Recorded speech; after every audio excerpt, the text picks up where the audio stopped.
Muito bem, olá amigos da Leandro Stormer, eu sou o Thiago Bizzi. A gente está iniciando agora o bate-papo de abertura dessa sexta-feira, agora são 10 horas e 8 minutos, então vamos para o encerramento de mais uma semana.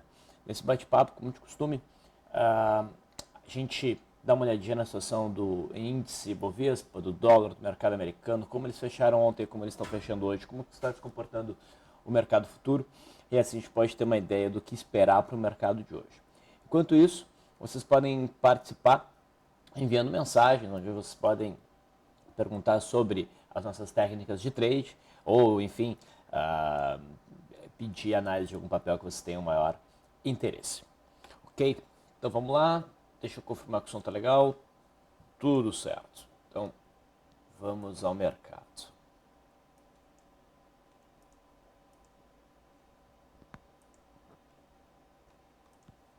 A gente tem na tela o gráfico diário do índice Bovespa.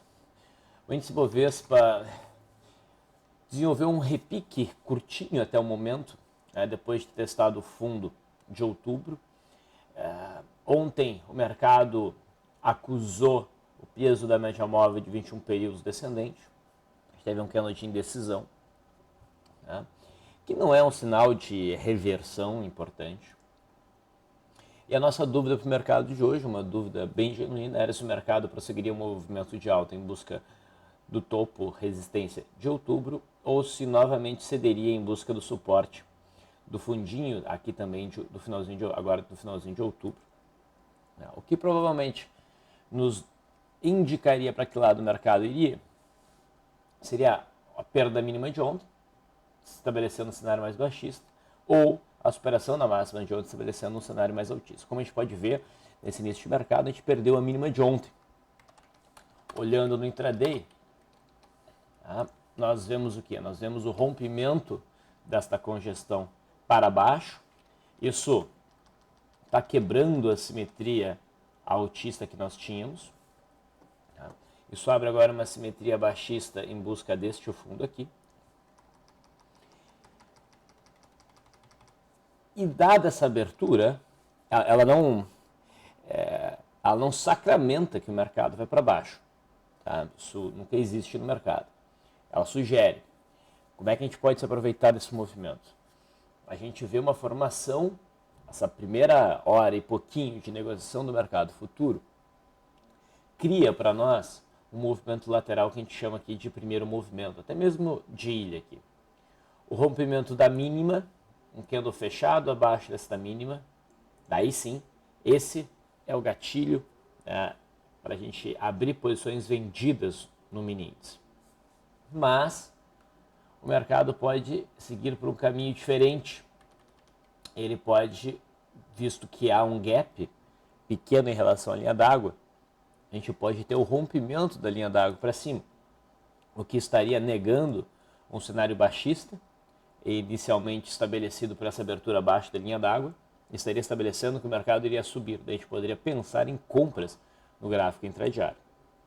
Então, diferente de uma percepção um pouco mais tosca de gráfico diário, perdeu a mínima daquele candle, é venda, aqui a gente consegue entrar um pouco mais no detalhe da situação do mercado. E agora a gente já sabe o que fazer. Rompeu a mínima, é venda. Rompeu a linha d'água para cima, seria compra. Vamos redesenhar aqui o suporte. Maravilha. O mercado americano começou a pesar ontem. O Dow Jones conseguiu romper essas médias. O candle de ontem até uma cara de ignição. Havendo a perda mínima de ontem, provavelmente essa correção se estende para buscar a retração de 0,382 desse ciclo de alta, trazendo os preços para 17.200, 201, 202. O índice Dow Jones vai abrir só daqui a 2 horas e 20 minutos. Então tem um tempinho. Mas a gente já pode ver que há um direcionamento mais baixista nos futuros americanos, olhando aqui o futuro do S&P 500, futuro o qual eu tenho acesso. Ele também desenhou um candle forte, queda ontem, rompendo essas médias, também ficando com uma cara um pouco de ignição. O mercado estava num ritmo de queda, ultrapassou a média móvel de 21 períodos, ganhou outro ritmo. E esse candle já foi acionado, então a expectativa é de queda, o mercado americano já era de queda com o fechamento de ontem, para se buscar essa zona entre 2015 e 2002, a retração de 0,32 e esses topos anteriores aqui que foram rompidos. A gente vinha desenhando nos pregões mais recentes esta LTB, né? A gente mencionava que a gente só deveria dar esta correção, esse processo de queda do mercado americano por encerrado no momento que a gente tivesse rompimento dessa LTB para cima. A LTB não foi rompida para cima, né? Pelo contrário, o mercado acelerou para baixo. Então o mercado americano aponta para baixo, o nosso mercado, nosso índice, por enquanto, tem um cenário mais baixista, ele não se definiu, ele precisa ou romper a mínima ou romper a linha d'água para cima. No dólar, nós temos o dólar operando em cima do suporte do fundo de outubro, vem pressionando esse patamar que vem aqui do dia 9, desde o primeiro dia de novembro. O dólar não vem demonstrando força para subir, mas ele ainda está no suporte. Ele ainda não conseguiu romper esse suporte para de fato sacramentar uma venda. Então a gente aguarda. Olhando o intraday do dólar, nós temos este cenário. Vocês percebem que o preço está aqui. Para um movimento de alta, realmente a gente tem bastante obstáculos próximos aqui. Então não seria um caminho fácil. A abertura está em alta. O mercado abriu acima da linha d'água, testou a linha d'água, subiu. Mas por enquanto não chega a se enquadrar em nenhum setup. No momento que a gente tiver a marcação de um topo, isso aqui seria um primeiro movimento que poderia ser operado na ponta compradora no rompimento da máxima. Mas, como eu acabei de mencionar, a gente tem certos obstáculos, a gente tem esses obstáculos, esse obstáculo relativamente próximo. O dólar não está direcional, então não é um momento muito tranquilo para operações no dólar. Ocorrendo o rompimento da linha d'água para baixo, tá? O caminho para uma movimentação de queda me parece um pouco mais livre. Mas, no geral, o dólar não está com o aspecto de quem vai oferecer boas operações no pregão de hoje.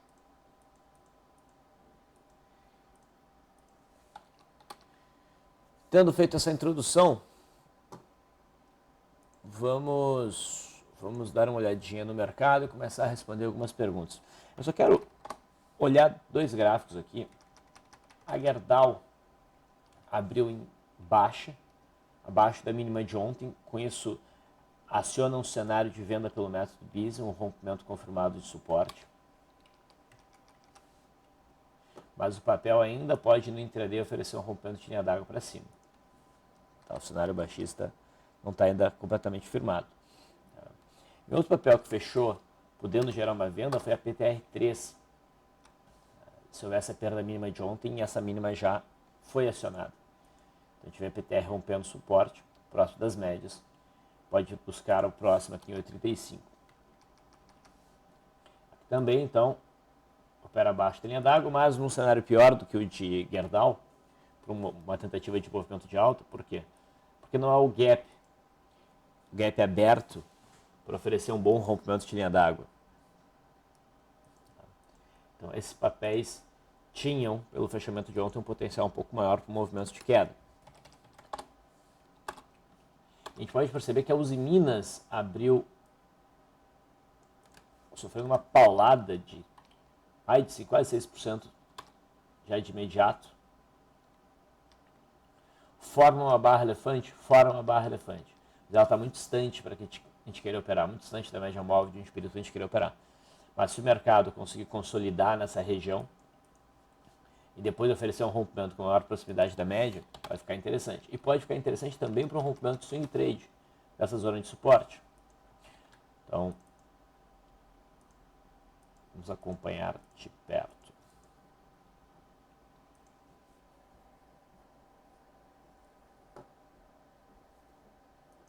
Aproveitando que a gente está nesses gráficos, a Inês pede a gente comentar a CSNA3. Muito bem.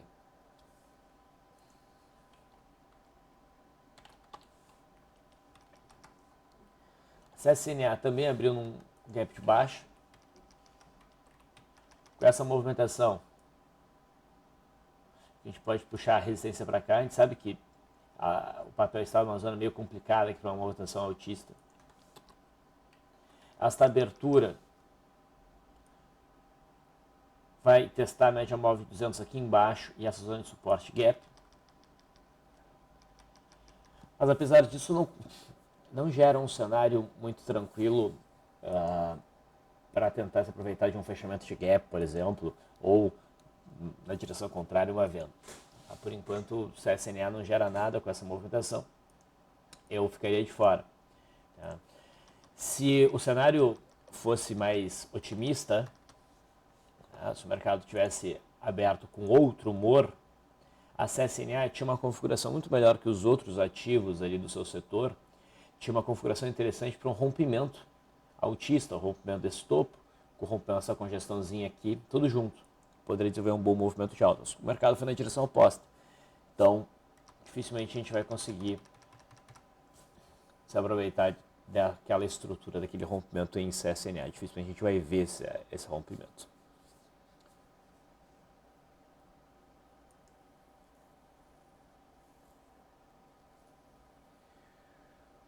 O Henrique pede para a gente comentar sobre a Ambev.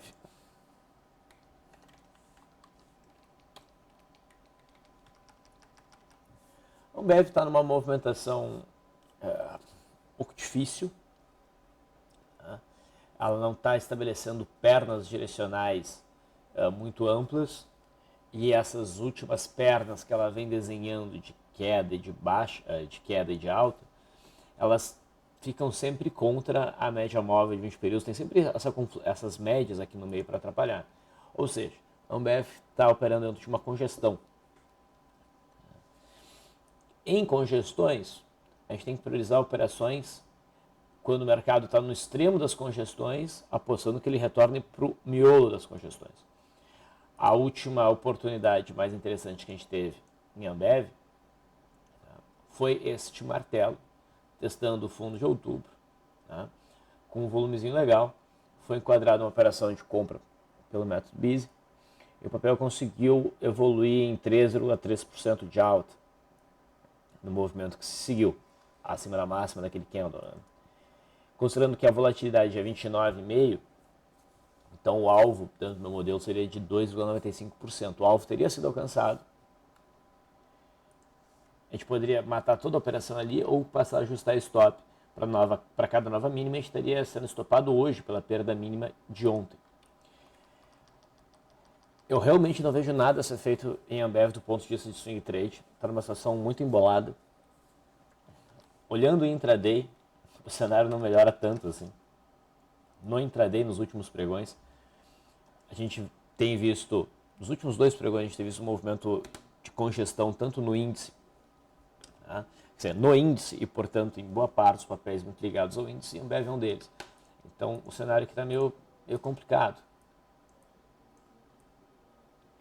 A gente percebe uma zona de resistência por volta aqui dos 19,30, 19,29 e um suporte intermediário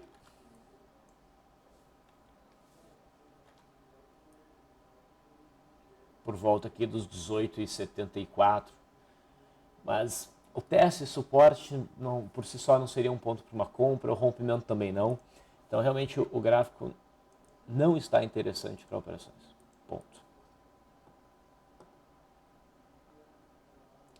A Cissa diz, bom dia Bizi, poderia comentar venda em MILS 3 abaixo de 4,40? Esse é um gráfico interessante de fato. MILS 3 vem numa tendência de baixa muito forte, bem longa. Né? Ela tentou um movimento de alta mais forte em outubro, no comecinho de outubro, e todo esse movimento foi devolvido. O mercado não aceitou muito bem essa ideia altista aqui. O papel passa a andar de lado de uma forma simétrica ao que nós temos aqui. Existe um eixo de simetria deste topo. E a simetria é altista, é verdade. Como a gente tem esse movimento de queda aqui, a gente poderia esperar um movimento de alta aqui. Mas essa simetria, para ser operada, a gente deve ver o rompimento desses topos aqui, dessa consolidação do final de outubro para cá, rompida para cima. A gente pode pensar em compra e o primeiro obstáculo vai ser a faixa aqui do 6,1.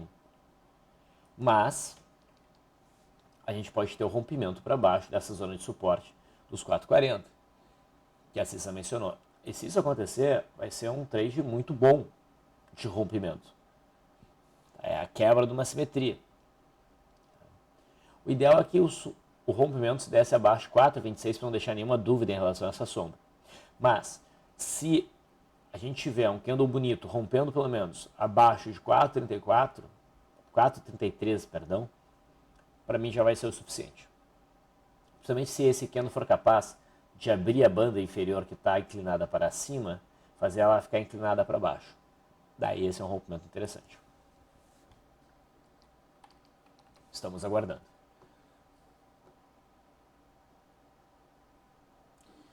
Rubiano diz, Bizzy, daria para olhar Marco Polo para trade? Bom, eu gostaria que fosse mais específico, Rubiano. O que Marco Polo pode estar gerando de trade? O último trade, o qual a gente fez a operação, inclusive, foi esse rompimento aqui em Marco Polo. Foi um rompimento bom. E foi um trade curto, que durou... a gente ficou posicionado 2 pregões. Depois disso, Ambev, a gente esperaria um movimento... Marco Polo, a gente esperaria um movimento corretivo de volta para essa zona aqui, que não aconteceu. Ela acabou rompendo esse topinho formado, rompendo a média móvel... Rompendo não, passando para cima da média móvel de 200, pode ser entendido até como uma aço-bandeira. Então, esse candle pode permitir compra? Até pode permitir compra. Tá? Com stop abaixo desse fundinho? Pode. A melhor abordagem, considerando que foi a primeira vez que a gente passou para cima da média móvel de 200, ou seja, a gente está tentando rompendo a média móvel de 200, é condicionar essa compra, que eu já não acho lá muito boa, tá? A superação da máxima do candle que rompeu a média, porque isso seria tecnicamente a confirmação do rompimento. As médias, é comum a média ser testada, estressada com rompimento para o seu outro lado, né? Um candle consegue fechar além da média, que guia os preços, e dali para frente os próximos candles são catapultados de volta para baixo da média. Isso é muito comum. Por isso essa confirmação. E essa confirmação ainda não ocorreu. Ela ainda pode ser usada? Ainda pode, mas o futuro querendo ir para baixo, o papel já não sendo um rompimento muito forte, eu não acho que vale muito a pena abrir uma posição em Marco Polo para um swing trade curto. Mas essa é só a minha opinião. Eu acho que Marco Polo iniciou um processo de alta que tem condições verdadeiras de trazer o papel de volta para o topo do primeiro semestre de 2015, por volta lá dos 13,20. Mas eu não estou vendo um trade aqui, nem no intraday. E um papel que tem um valor muito baixo dificulta bastante operações, porque não é um gráfico muito fluido.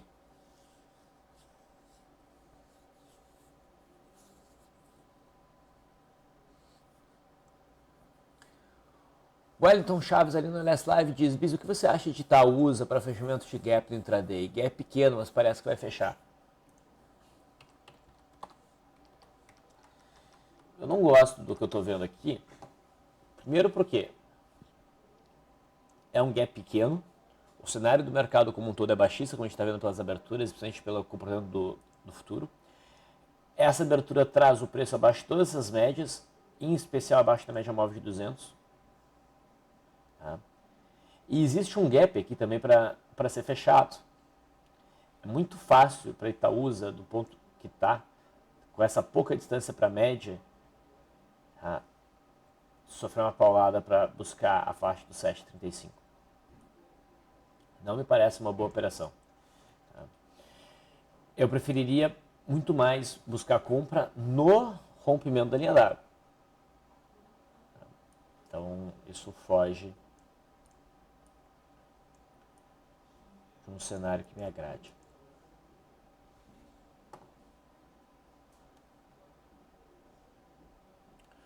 O Robson pede para a gente falar sobre Lame 4.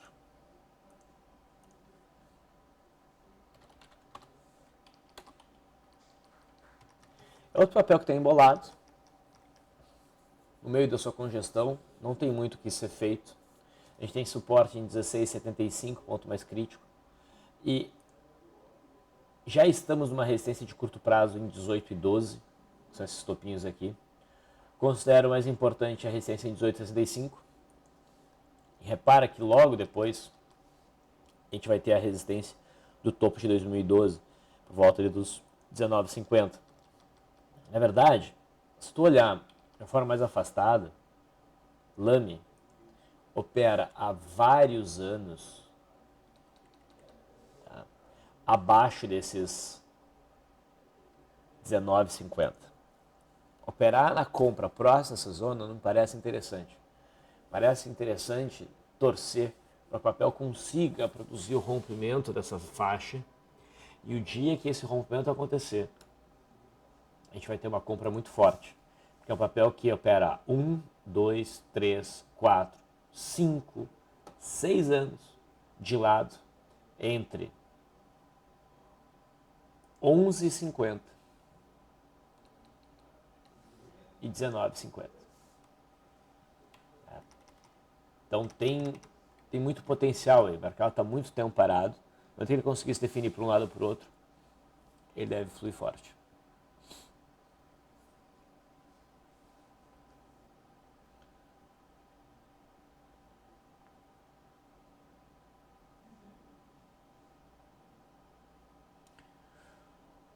O Pacheco diz, Bizzy, no caso do mini romper a linha d'água para cima, podemos considerar um falso rompimento de suporte e logo uma forte movimentação altista?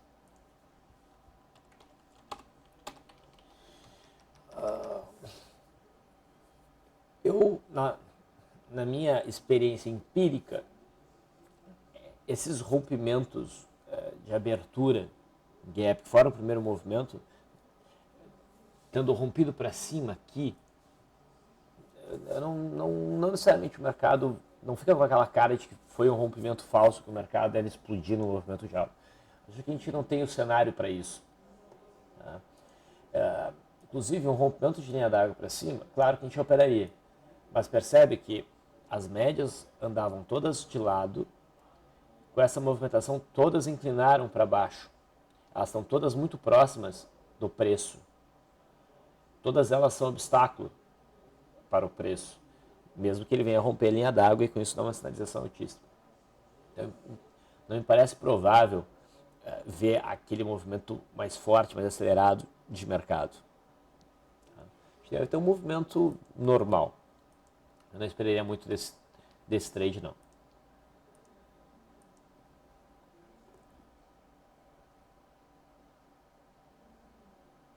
Sniper pede para a gente falar sobre Croton.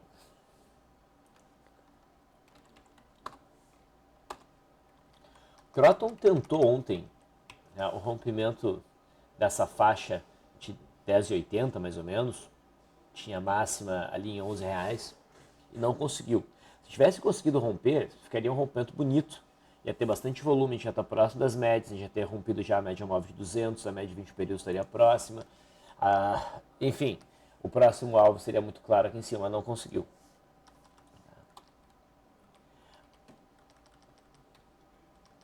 Esse foi o cenário intradiário. Um pouco mais de cara de rompimento falso. O que a gente pode esperar agora é realmente um movimento corretivo. Mas, do ponto de vista de swing trade, não é um gráfico amigável para abrir uma operação de venda pela perda mínima de ontem, porque a gente tem todas essas médias aqui como obstáculo, a gente tem esse fundo como um alvo, alvo mínimo, mas não é distante. Enfim, a gente estaria operando dentro de uma congestão que não é ampla e contra o viés. Não seria o que a gente deveria buscar. Do ponto de vista intraday, daí é outra história. Daria até para operar na venda. Mas simplesmente nós não tivemos uma brecha muito clara para esse trade. Então eu não vejo nada a ser feito em Croton. Croton tem dois patamares de suporte, um aqui em 10,18 e outro mais forte em 9,98. Luiz Carlos pergunta no LS Live. Biz, a Petrobras ON, venda se daria abaixo de 0,88? Bom, vamos ver o seguinte.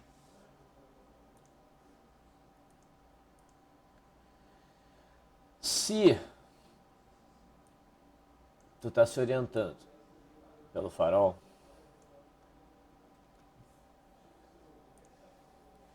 e pela lista de trades possíveis, Gerdau e Petrobras ON lideram aqui. Né? Essa operação, que é um rompimento do tipo 2, confirmado, é um rompimento de uma congestão, depende, portanto, da perda mínima de ontem. Esse é o gatilho. Então, tu tem a mínima de ontem em 9,2. Eu colocaria uma venda em 8,99 no máximo. Então, em 8,99 já teria executado essa venda. Seria dentro. Outra coisa, um cenário intradiário. No cenário intradiário, a gente nunca sabe se a gente vai ter um setup que nos permita operar o papel. Mas vai se desenhando aqui um primeiro movimento. Eu preciso de mais um candle lateral, para a gente ter 4 candles laterais, um que não rompa a linha d'água e que não rompa a mínima formada até agora. Se a gente tiver isso, a gente vai ter um primeiro movimento, e daí a venda vai se dar no primeiro fechamento, abaixo da mínima formada nessa primeira hora de negociação, nesse caso específico. O primeiro movimento não tem a ver com a primeira hora, mas nesse caso eu posso dizer isso. Daí seria a venda.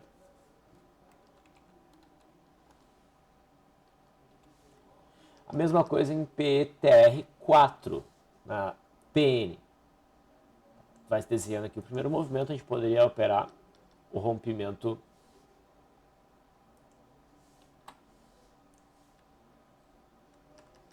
da mínima. Assim, quem tiver mais um candle respeitando esses limites.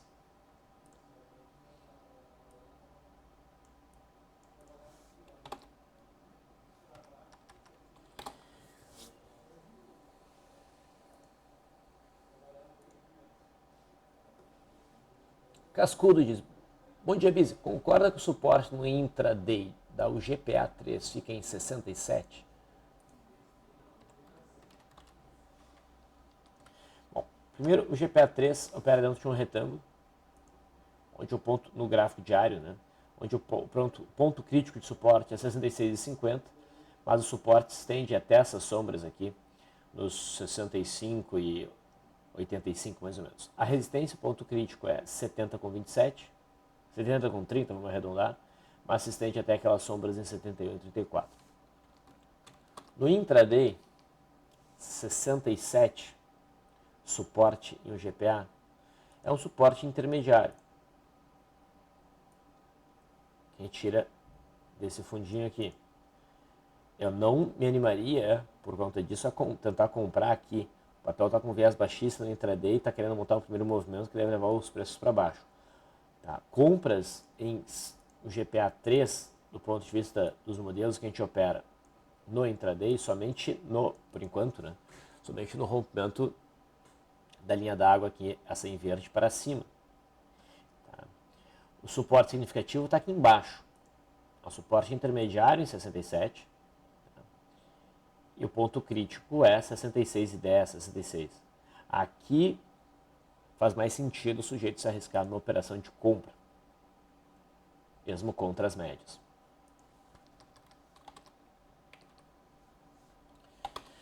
Muito bem. Quase 10h40 da manhã, pessoal. Então, a gente cumpriu nossa meia hora de bate-papo. Eu vou finalizar por aqui. Nós, logo, estaremos... Nós não, né? A não ser que seja eu, meu id, meu alter ego. Mas eu estarei presente no LS Live para continuar o bate-papo sobre a situação do mercado. Mas daí, restrito aos nossos clientes aqui na Leandro Stormer, né? Clientes de bolsa. Aos demais, um grande abraço. Um bom final de semana, caso a gente não se veja no comentário de fechamento. Até depois.